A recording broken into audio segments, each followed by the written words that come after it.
In today's top story in sports and business news centers around none other than a legal dispute involving retired legendary boxing champion Floyd Mayweather Jr. A Miami-based jeweler, AJ's Jewelry, has filed a lawsuit in Miami-Dade County alleging that Floyd Mayweather owes approximately $1.4 million in luxury watches, gold chains, and he picked them up August of last year, 2025.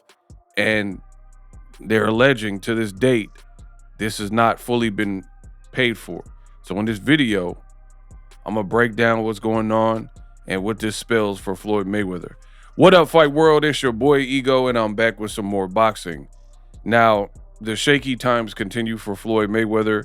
The complaint from AJ's jeweler says the boxer Floyd Mayweather was a longtime customer of his store and took possession of several dozens of high-end items, including gold Cuban links, luxury brand watches like AP watches or whatnot.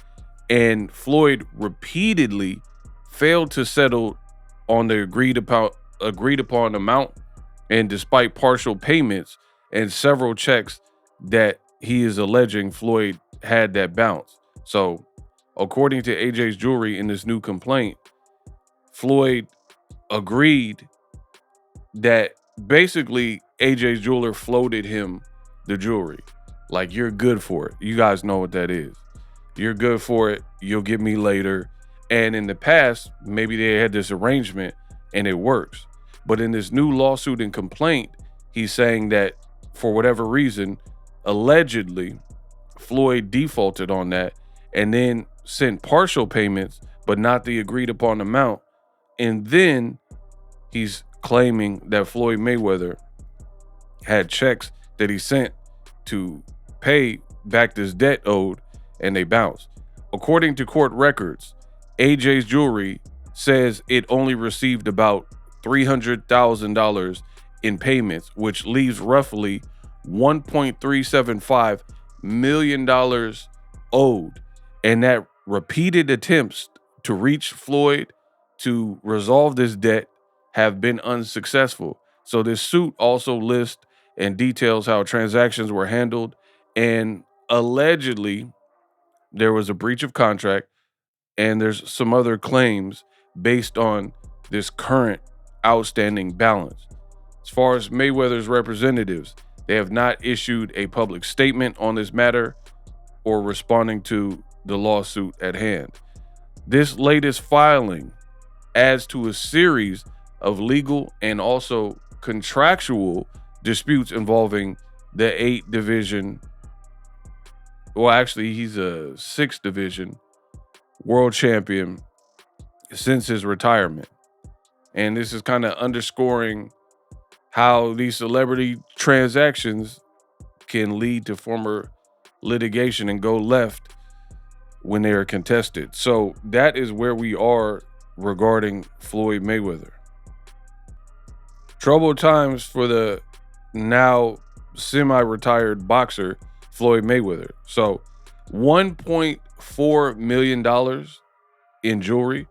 See, for me, I would never go through this because I don't really appreciate jewelry like that.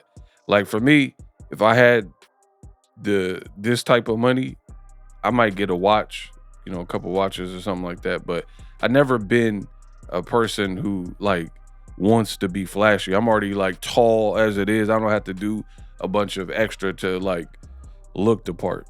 You know what I mean? And I've also learned from the people that have had a lot of money or have a lot of money, like wealth, and typically you don't really see the guys, the Bill Gates of the world or Richard Bransons and these insanely wealthy wealth magnates.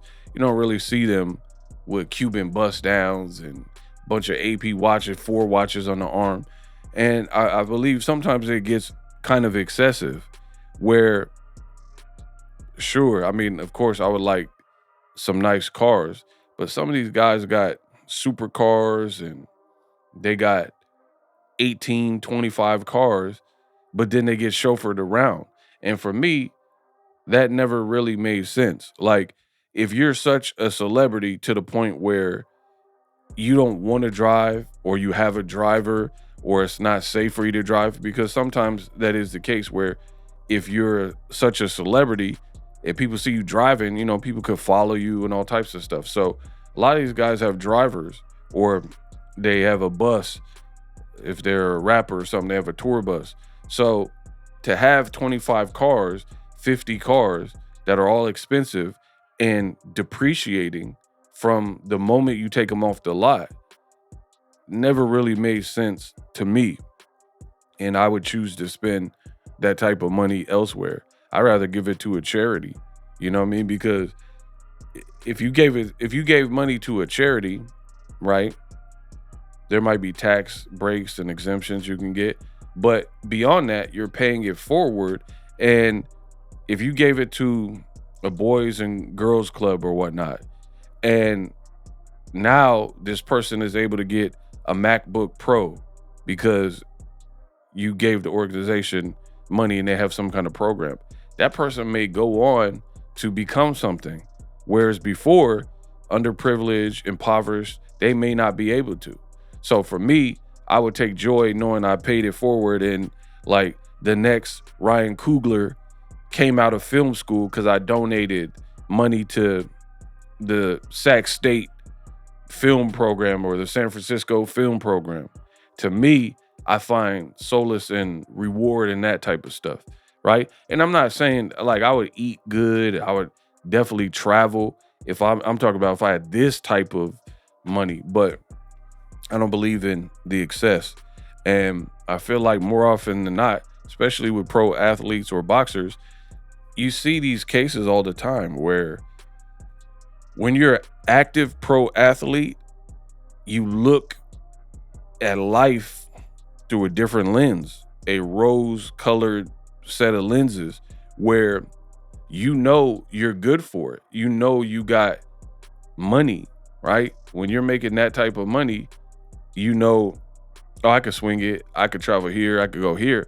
But the problem is for pro athletes a lot of times is when that type of reoccurring regular cash flow stops coming in as aggressively, but then you're living the same life that you chose to live when the faucet was on, aka the money flow.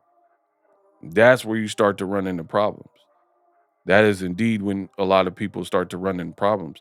And for me, Floyd got a lot of lawsuits, and I feel like the timing of this, it does add questions in the minds of the public because Floyd is actively suing Showtime and the people that helped him blow up, that he would praise. Like, at the end of the day, Al Heyman, I made smart investment.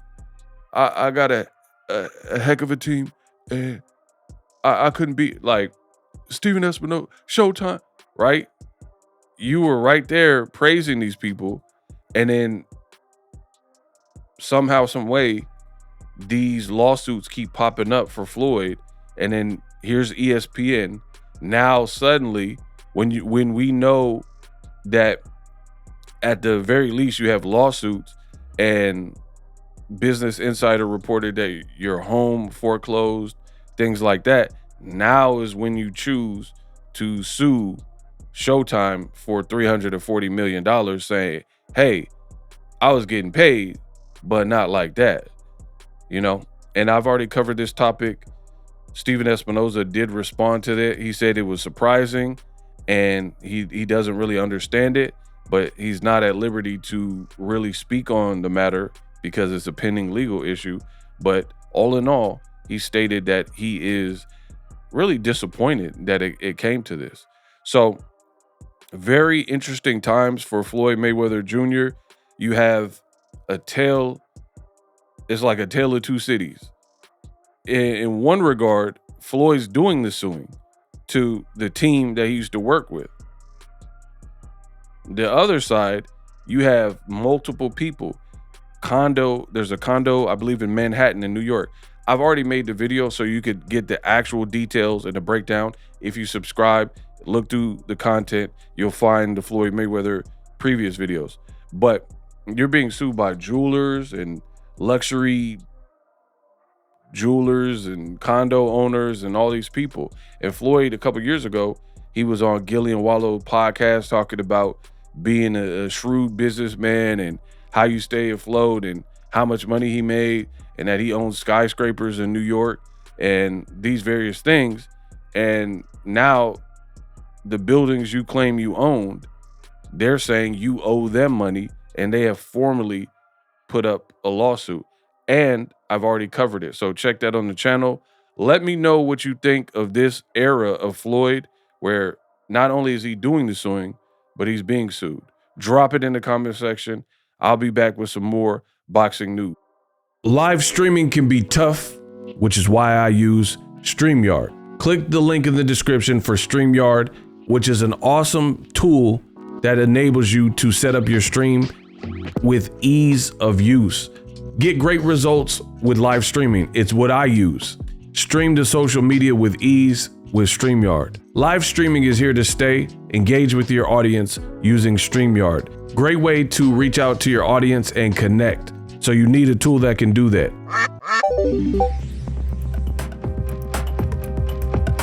If you're new to YouTube and you're struggling to get views, one tool I can provide to you is TubeBuddy. I've been on YouTube over 10 years. I use TubeBuddy daily to crank out videos just like this one that you're watching. Learn how the pros do it with TubeBuddy. YouTube receives a lot of traffic, which also means a lot of creators, a lot of people putting out content. So you need to learn the ropes so you know how to separate yourself, especially if you're new. But even if you're a pro, use TubeBuddy. The link is in the description.